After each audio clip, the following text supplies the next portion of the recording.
Aujourd'hui, nous allons retrouver Europinou de Brigitte Bellac dans de nouvelles aventures. C'est l'histoire d'Europinou et la grande tache rouge. Lors de sa première expédition hors de sa planète Europe, à destination de la planète bleue, Europinou avait découvert Paris, la ville lumière et les humains. Rentré chez lui après avoir joué les héros, il est prêt pour une nouvelle aventure. Tout récemment, Europinou a entendu dire que sur Jupiter, une énorme planète gazeuse du système solaire, se trouvait une immense tache rouge. Toujours aussi curieux, il aimerait bien aller voir cela de plus près et décide donc de s'y rendre sans plus tarder. Ayant la capacité de se déplacer aussi vite que la lumière, c'est-à-dire 300 000 km par seconde, il est sur place 1 minute plus tard. Notre ami européen, un garçonnet adorable qui a 4 bras, 4 jambes et une peau bleutée, couverte de pustules, s'était imaginé que la tache rouge était une sorte de mer. Il avait d'ailleurs emporté un maillot de bain. Je vous laisse imaginer la forme bizarre du maillot de bain. En arrivant, il a la surprise de s'enfoncer dans cette tache comme si c'était un nuage. Il a la curieuse impression de flotter dans une barbe à papa géante. Gourmand, il s'apprête à se régaler et en goûte un petit bout. Hélas, le lambeau de gaz qu'il porte à sa bouche est amer et acide. Son enthousiasme retombe immédiatement. Un peu déçu, il s'apprête à quitter Jupiter et à rentrer sur sa planète rejoindre ses copains lorsque quelqu'un l'interpelle. « Tu t'en vas déjà ?» lui lance une voix tout tristounette. « Hein ? Qui m'a parlé ?» demande Europinou au comble de la surprise. « Ben moi, la grande tache rouge, pardi !»« Un nuage de gaz qui parle ? Je n'ai jamais vu ça. » « Ah ah, on croit parfois savoir beaucoup de choses et on se trompe. »« D'accord, d'accord, acquiesce Europinou. »« Et pourquoi tu ne veux pas que je m'en aille ?» l'interroge le petit Européen gentiment. « Eh bien, tu es la première créature à qui je parle depuis longtemps. Je m'ennuie toute seule ici. Tu n'as pas idée. » Europinou réfléchit un instant. « J'ai une idée. Je vais demander à mes copains de me rejoindre. On va bien rigoler, tu vas voir. » « Et comment tu vas les prévenir ? » ?»« Oh, ne t'inquiète pas. Les Européens ont le don de télépathie. »« C'est quoi ça, c'est contagieux ?» lui demande la tache rouge, subitement très inquiète. « Mais non, ça veut dire que je peux entrer en contact avec qui je veux et où je veux, uniquement par la pensée. C'est très pratique. »« Mais c'est extraordinaire, ça !»« Oui, tu n'imagines pas. Attends, je me concentre. » Europinou ferme les yeux quelques instants et fronce son petit nez bleuté. « Jocabi, Tarboton, Manilope, m'entendez-vous ?» À peine quelques instants plus tard, un joyeux tintamarre retentit soudain. Vous auriez dû voir la tête de la tache rouge. Enfin, c'est une façon de parler, la tache rouge n'a pas de tête, naturellement. « Oui, oui, Europinou, on t'entend. Qu'est-ce que tu veux ? » « Hé, les amis, figurez-vous que je suis sur le bord de la grande tache rouge de Jupiter et que... Ouah !» s'écrie-t-il tous en chœur. « T'en as de la chance.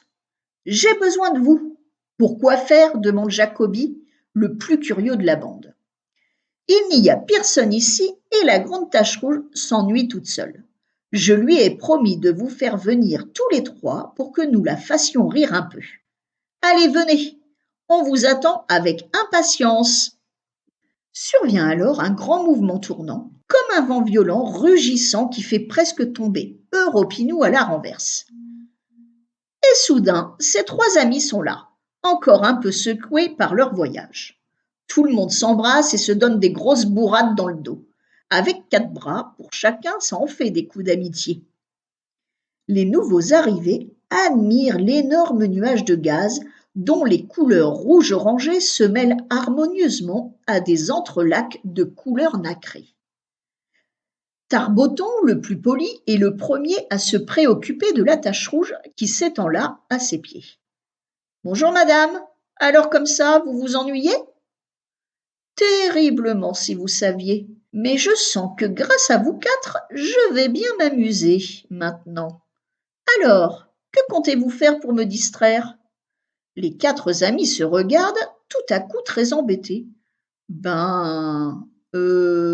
C'est-à-dire que… » La grande tache rouge émet un léger grognement, un peu dépité par ce manque d'enthousiasme.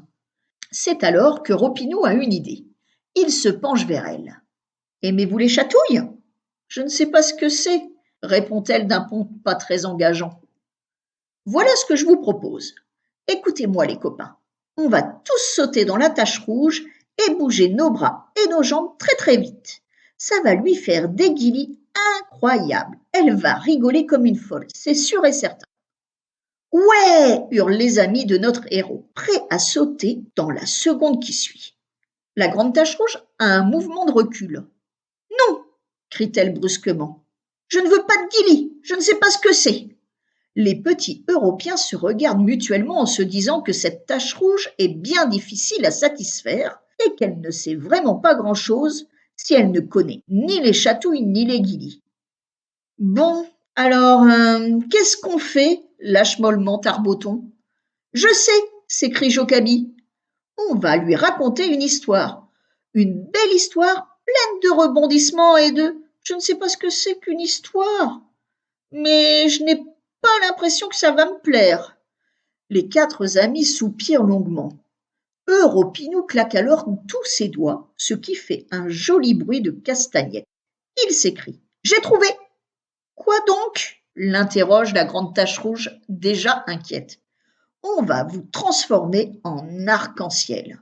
Comme ça, vous serez de toutes les couleurs possibles. Il n'y a rien de plus merveilleux qu'un arc-en-ciel, à mon avis. Vous serez beaucoup plus belle que toute rouge comme vous êtes. » « Eh bien, merci sans façon. Je préfère rester comme je suis, » lui réplique la grande tache rouge d'un ton hargneux. Les quatre Européens froncent les sourcils. Bien campés sur leurs pattes, tous leurs bras croisés sur la poitrine, ils regardent la grande tache rouge d'un air agacé. Ils ont beau être les plus doux et les plus gentils individus du système solaire, ils commencent sérieusement à trouver cette grosse tache bien ennuyeuse. Un long silence gêné s'installe. Manilope toussote avec élégance, une de ses quatre mains devant la bouche. Il en profite pour bâiller discrètement. Contre toute attente, c'est la tache rouge qui rompt ce moment pénible. « Alors, si je comprends bien, vous avez chacun 8 membres. Ça fait donc en tout 32 pattes et bras. C'est très impressionnant !» s'exclame le grand nuage de gaz rouge et orange. « Vous savez compter ?» s'étonne Europinou. « Oui, j'apprécie beaucoup les chiffres et les nombres. Hélas, je n'ai rien à compter. C'est la raison pour laquelle je m'ennuie tant. »« Eh, mais nous allons en trouver des choses à compter pour vous. »« Quoi, par exemple ?» demande la tache rouge tout excitée. Europinou, Manilope, Jocabi et Tarboton se lancent des clins d'œil ravis. Grâce à la télépathie, ils ont tous les quatre pensé à la même chose au même moment. Ensemble, ils s'écrient : « Les étoiles ! Il y en a des milliards autour de vous. Vous n'avez qu'à les compter. Cela vous occupera un bon bout de temps. » Enchantée par cette proposition, la grande tache rouge se met alors à remuer fortement. Elle s'exclame d'un ton frémissant : « Ah, quelle bonne idée, merci ! Comment se fait-il que je n'y ai pas pensé plus tôt ? » « Il y a un temps pour chaque chose, » prononce doucement Manilope avec philosophie. Et sans plus attendre, la grande tache rouge se met à compter les étoiles. 1, 2, 3, 4, c'est merveilleux. 5, 6, 7, qu'elles sont belles. 8, 9, 10, comme je m'amuse. Retenant leur rire, nos quatre héros s'en vont sur la pointe de tous leurs pieds. Tandis qu'ils s'envolent vers leur planète, Europinou s'écrie : Ouf, nous voilà tranquilles pour quelques milliers d'années. À demain pour une nouvelle histoire.